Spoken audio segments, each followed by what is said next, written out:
Good morning. There have been enormous advances in medicine over the past few decades, but there's a wonderful saying that you're climbing the ladder to success to find you're on the wrong wall.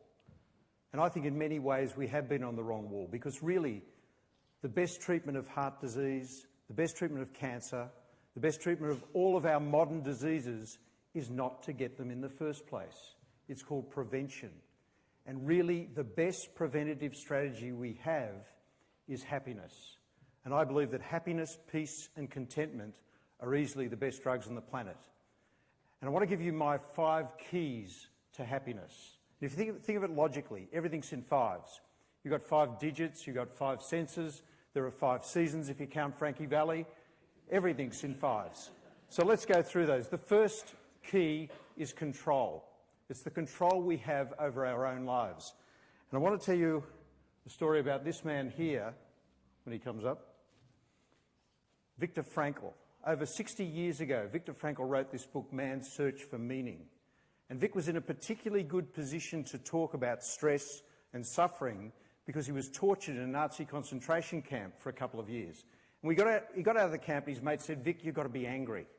You've got to want to get revenge on these people. Let me give you one very important point. You want revenge on anyone, dig 2 graves. So Vic said, look, it was the worst 2 years of my life. It was enormous suffering. They could make me suffer, they could torture me, but what they couldn't do was take away my right to choose how I wanted to react to them. I want to tell you about a very simple story from my own practice. A beautiful man called Ken. Ken had every reason to complain about his life. He'd had bypass surgery, which is a big deal, many people have that, but that was the least of Ken's problems. He had a thing called muscular dystrophy, which I'm sure you all know about, couldn't use his muscles properly. And again, that was probably the least of Ken's problems because he was clinically blind as well. And Ken used to catch a couple of buses and a train to come to my clinic and he'd say, oh, Dr. Walker, it's such a privilege to be one of your patients. I said, no, Ken, it's such a privilege to be in the same room as you. This man used to get up every morning, lived in Leichhardt, caught a bus into the city and used to help the Catholic priests serve Mass. I said, Ken, what do you do this for? He said, oh, doctor, living is such a privilege. I feel I've got to contribute. And what Viktor Frankl said, what Ken says, it's not the suffering that's important, but the way you handle the suffering. So the first point is control. I want you to be an active participator on this world. Take control of the only thing you can take control of, you. It's no one else's responsibility to make you happy. It's your responsibility. That's number 1, control. Number 2 is commitment. I want you to have a commitment to living now. Be emotionally up to date. Do not practice woundology. What's woundology? Woundology is when you walk around with this wound on your sleeve from some trauma you've had many years ago for everyone to see. There is not one person in this room who hasn't been traumatized by something in their life. And I can tell you probably the greatest healing thing you can do, not for the person who is the perpetrator of your trauma, but for yourself, is to forgive and move on. Send love to that person. Send forgiveness. No matter what they've done, I promise you it's healing for you. For you. Have a commitment to living now. One important way to be able to do all of these things is to spend a half an hour every day in silence. For the last 20 years, I've been meditating every single day. I did it this morning and I will do it tomorrow morning. And I couldn't imagine a life without meditation. Many studies have shown 50 to 60% reduction in many different diseases by the regular practice of meditation, and that's the least important reason to meditate. It opens up your mind to different things, it makes you calmer, and it certainly helps you achieve happiness. The third point here is challenge. See every day that you live as a challenge. See every situation you're in as a test. Now, you may recognise one of these very handsome men on the stage, but on this slide, but the other fellow is my brother. My brother's a bit of an idiot, really. He only has a PhD in pure philosophy. He speaks 8 languages and his hobby is Middle Kingdom hieroglyphics. And until last July, he was the headmaster of the King's School in Rochester in Kent and had been there for 26 years. And what blew me away about this is I had the honour of being the final lecturer in his school's wait for this, 1400th year anniversary. And my brother, when I went to the school, he took me on a tour of the school. There's over 600 students, 150 staff, and my brother knows all of them. This is the challenge, ladies and gentlemen. He'd take me to George the gardener. He'd say, Ross, this is George. When George came to the school 7 years ago, the gardens were a bit shabby, but since George has been here, the gardens are magnificent. And then, and George would go, oh, thank you, sir, thank you, sir. And then we'd go to someone else, and he'd give me a potted history of their contribution to the school, and I'm blown away by this leadership. But then this boy, who was probably in about year 10, walked around the corner, and my brother goes, Hamish, just straight away, split-second recognition. And the boy looked up at my brother goes, happy birthday to you, happy birthday to you. Now, I was blown away by this because that is leadership. So what I'm saying to you, see every situation you're in your life as a test of you, not of anyone else. It's got nothing to do with anyone else. You see it often. You're sitting in a restaurant with a fellow human being called a waiter or a waitress leaning over you to get your plate. Does it really hurt for you to stand there, pick up the plate, turn to that person, look them in the face and say thank you? It's a small gesture, but it says a lot about you. Every situation as a test.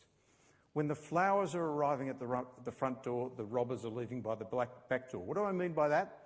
I mean, sometimes wonderful things happen in life, sometimes horrible things happen. Happens to all of us.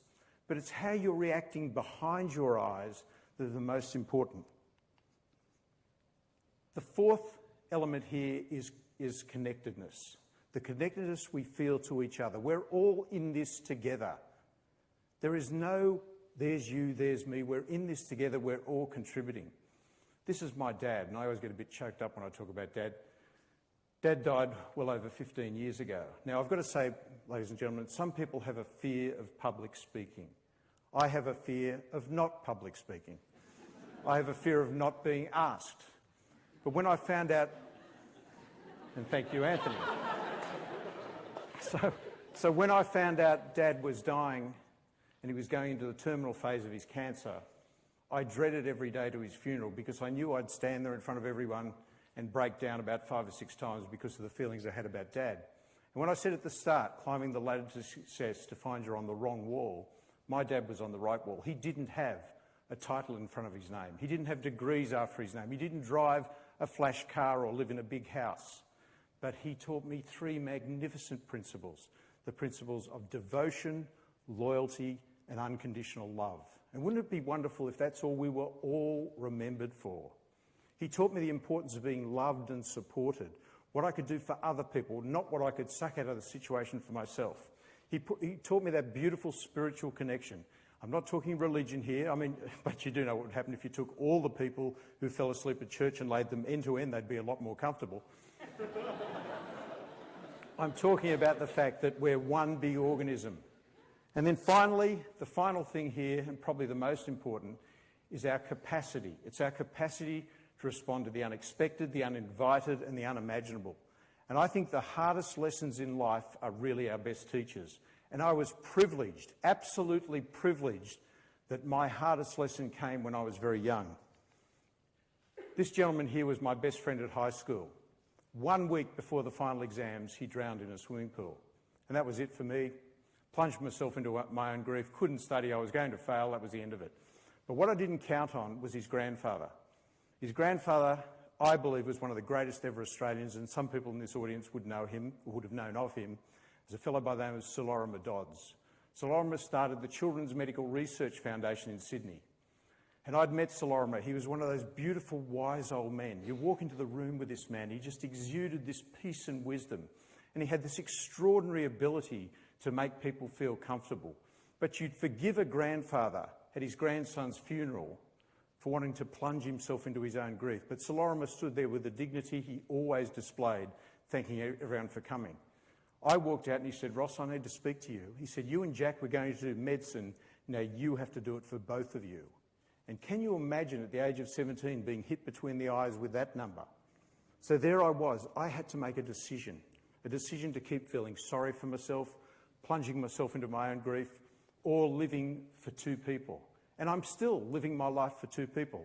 I'm still practicing medicine for 2 people. I'm still speaking in these wonderful forums for 2 people. And it's not a burden, it's a privilege. It's an absolute privilege. And that's how we should see life. Life is a privilege. And what I want you to do is to go into every moment of your life. Forget about what happened yesterday. All you have is right now. Go into every moment and say to yourself, I choose peace over this. I'm not going to give you the power to cause my heart attack. And most importantly, go into every moment with the attitude, how may I serve? Not what can I suck out of this for me? Confucius once said, a journey of 1,000 steps begins with a single step. You should see every part of your life as a micro experience. And in that micro experience, you can either choose to be happy, choose to be healthy, or choose to be unhappy or unhealthy. Happiness, peace and contentment are easily the best drugs on the planet.